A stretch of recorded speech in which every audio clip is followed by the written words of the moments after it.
Welcome back with a new video. Hope कि you are all good. आज हम बात करने वाले हैं कि सार्वजनिक तथा निजी कंपनी में अंतर, means difference between public and private company. तो आइए बिना समय गवाए स्टार्ट करते हैं। आपको अगर किन्हीं भी दो चीज़ों में डिफरेंस बताना हो या फिर अंतर बताना हो तो आप एक फॉर्मेट का यूज़ कीजिएगा जो कि मैंने किया है। पहला आपका कॉलम है सीरियल नंबर, दूसरा आपका होगा अंतर का आधार, मीन्स बेसिस कि आप किस बेस पे अंतर बताओगे, और जो लास्ट के दो कॉलम है फर्स्ट एंड सेकंड, ये उसके लिए जिनके बीच में आप अंतर डिफाइन कर रहे हो, मीन्स जिनके बीच आप अंतर बता रहे हो वो। जैसे यहाँ हो गया सीरियल नंबर, ये हो गया अंतर का आधार। एक कॉलम हो गया सार्वजनिक कंपनी मीन्स पब्लिक कंपनी, और एक कॉलम में हो जाएगा निजी कंपनी मीन्स प्राइवेट कंपनी। तो आइए स्टार्ट करते हैं। पहला पॉइंट में हम ले लेते हैं कि मिनिमम नंबर ऑफ मेंबर्स। ठीक है, तो फर्स्ट पॉइंट है आपका minimum number of members, means के कम से कम सदस्यों की संख्या कितनी होनी चाहिए। अगर एक सार्वजनिक कंपनी है तो उसमें कम से कम 7 लोग तो होने ही चाहिए। तो आप लिख सकते हैं इस कंपनी में कम से कम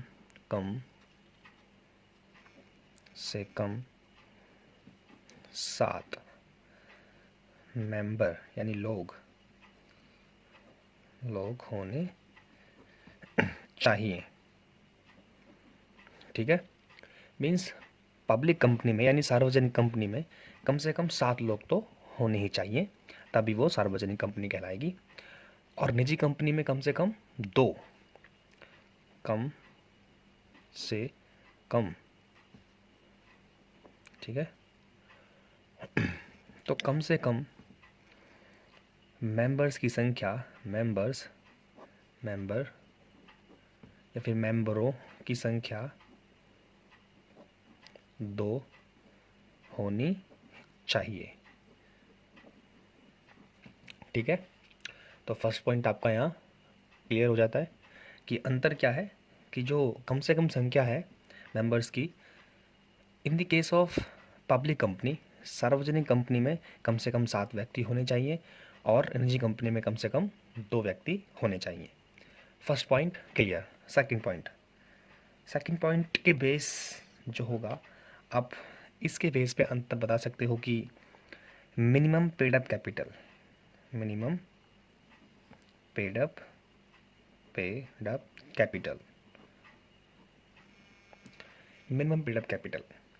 सार्वजनिक कंपनी में कम से कम minimum paid up capital 5 lakh होनी चाहिए। कम से कम 5 लाख पेड अप कैपिटल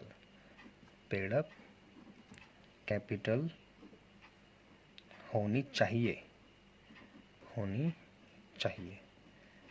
ठीक है, और इन द केस ऑफ निजी कंपनी कम से कम 1 लाख, कम से कम 1 लाख यानी 1 लाख पेड अप कैपिटल होनी चाहिए। ठीक है, second point clear. Third point देखते हैं कि transferability of share to the public, means transferred of shares to the public. जो सार्वजनिक कंपनी है मीन्स जो पब्लिक कंपनी है, वो अपने शेयर्स जनता को ऑफर कर सकती है।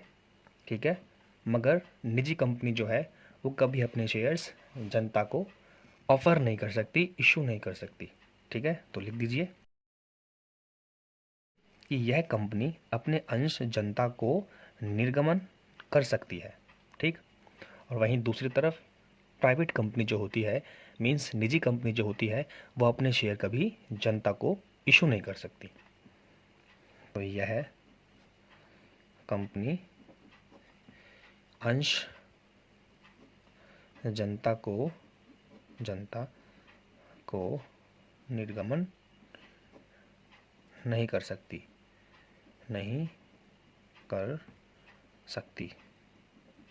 ठीक है, ओके। अब बात कर लेते हैं 4 पॉइंट कि नंबर ऑफ एम्प्लॉयज़ या फिर नंबर ऑफ मेंबर्स या फिर बोल सकते हो नंबर ऑफ मैक्सिमम मेंबर्स।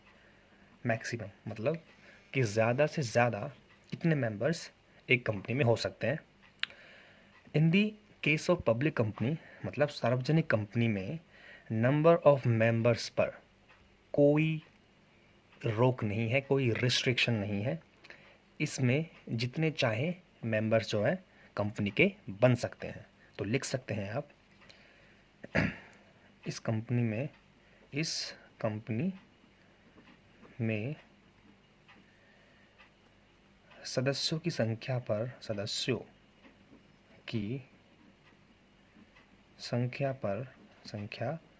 पर कोई रोक नहीं है। ठीक है, लेकिन निजी कंपनी में ज़्यादा से ज़्यादा सिर्फ 200 मेंबर्स ही कंपनी के हो सकते हैं। तो लिख सकते हो इस कंपनी में